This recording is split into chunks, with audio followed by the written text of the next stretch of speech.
Breaking communique from the International Tribunal into Crimes of Church and State, Itccs, read out on behalf of Kevin D. Annet, Itccs Fieldworker.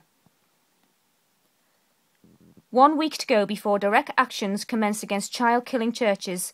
An update and plan of action from Kevin D. Annet, Itccs Fieldworker, direct from Dublin, Ireland, September the 8th, 2012. Breaking news item.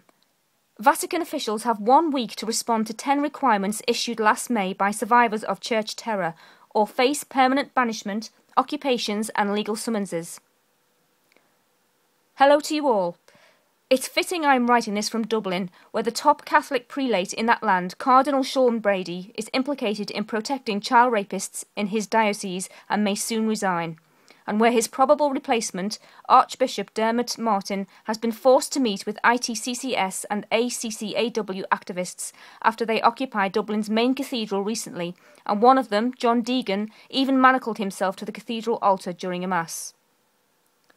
This direct action by survivors has the Church worried, and Archbishop Martin's assistant, Reverend Damien O'Reilly, said yesterday that it was their concern about further church occupations that forced them to sit down and try to directly negotiate with survivors like John Deegan of ACCAW, an acronym meaning Anti-Catholic Church Activists Worldwide, which is affiliated to the Itccs.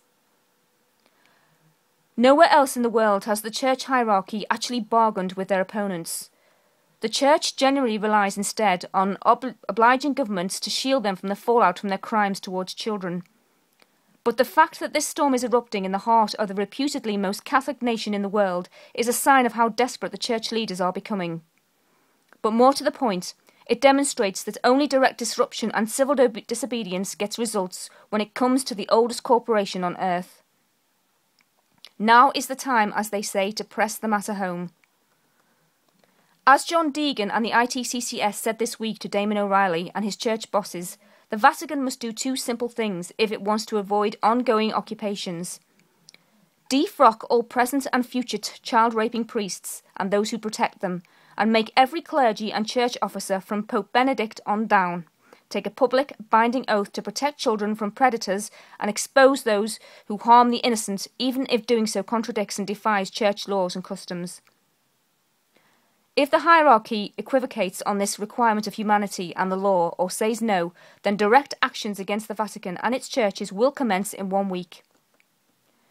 In this event, our common law court will publicly convene in 7 countries on September the 15th to publicly share and judge extensive evidence of criminal actions by church and state. The following day, in the midst of Catholic masses around the world, a public banishment order will be issued, binding on every Catholic establishment. Church occupations will then follow. The banishment order will in effect expel the Catholic Church from our communities and declare their churches and other property open to all people for their own use, like the homeless. Church officials will then be illegally trespassing and subject to arrest. Known and suspected child rapists will also face citizens' arrests, as will anyone who protects them.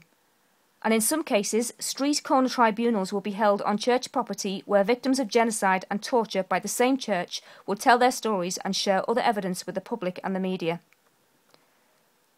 Coinciding and building on these actions, our common law court will start broadcasting its proceedings, which will involve presenting our cases and issuing public summonses to church officials. We have chosen 5 cases to present in the initial round of the court, involving the most solid evidence we have of intentional genocide, child trafficking, homicide, and crimes against humanity by various churches. This evidence will be simulcast to nearly 100 citizen jurors in 7 countries by the prosecutors of the court for the jurors' deliberation, and a transcript of the evidence and cases will be available online to anyone and the media. Finally, knowing that our battle is fundamentally a spiritual one, on Sunday, September the 23rd, we will be staging our 3rd and final public exorcism aimed at the power behind the Vatican. Our first exorcism outside the papal residence in Rome in October 2009 was followed the next day by a fierce tornado in the heart of Rome, and an even fiercer media revelation the next month of Pope Benedict's personal complicity in protecting child rapists. We are at the heart of a great wind of justice and reformation. So, in summary, here is our plan of action. 1. Saturday, September the 15th. Public court case against the Vatican commences. 2. Sunday, September the 16th. Banishment order is read inside and outside Roman Catholic churches in 7 countries. 3. Monday, September the 17th. Permanent occupation of Catholic churches and institutions commence worldwide. 4. Sunday, September the 23rd. Third and final public exorcism is held, aimed at the spirit and power behind the Vatican, to be televised and posted. Please help. This all happens by agreeing to read the banishment proclamant inside and outside your local Catholic church on Sunday, September the 16th during their Mass. Contact this email and a copy of the proclamation will be sent to you. Such actions will be staged in 13 cities in 7 countries as of this date. Please stay tuned on Saturday, September the 15th for these actions to commence at 9 a.m. Pacific Time, 12 noon Eastern Time and 5 p.m. GMT in Europe. Live broadcasts will begin and will be posted on the internet. In closing, here is an item for concern or levity depending on your disposition.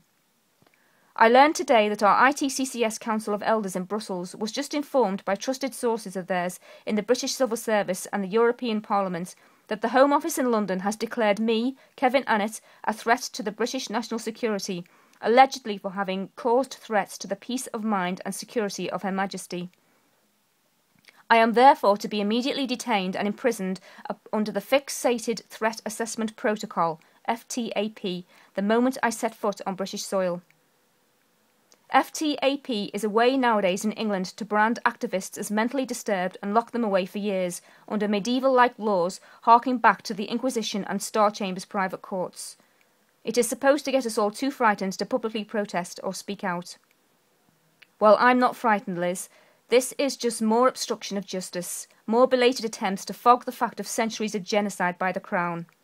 Your own Archbishop of Canterbury did so last January when he ordered Anglican primate Freed Hills in Canada to bury all evidence of the deaths of Mohawk children at the Church of England residential school in Brantford. Thus do the guilty squirm and evade judgment, but only for so long, for as Martin Luther King said, the moral arc of the universe is long, but it bends towards justice. But I would add, only when enough of us make it bend. Spread the word and stand ready with us and all the fallen children on September the 15th. Kevin Annet, Eagle Strong Voice.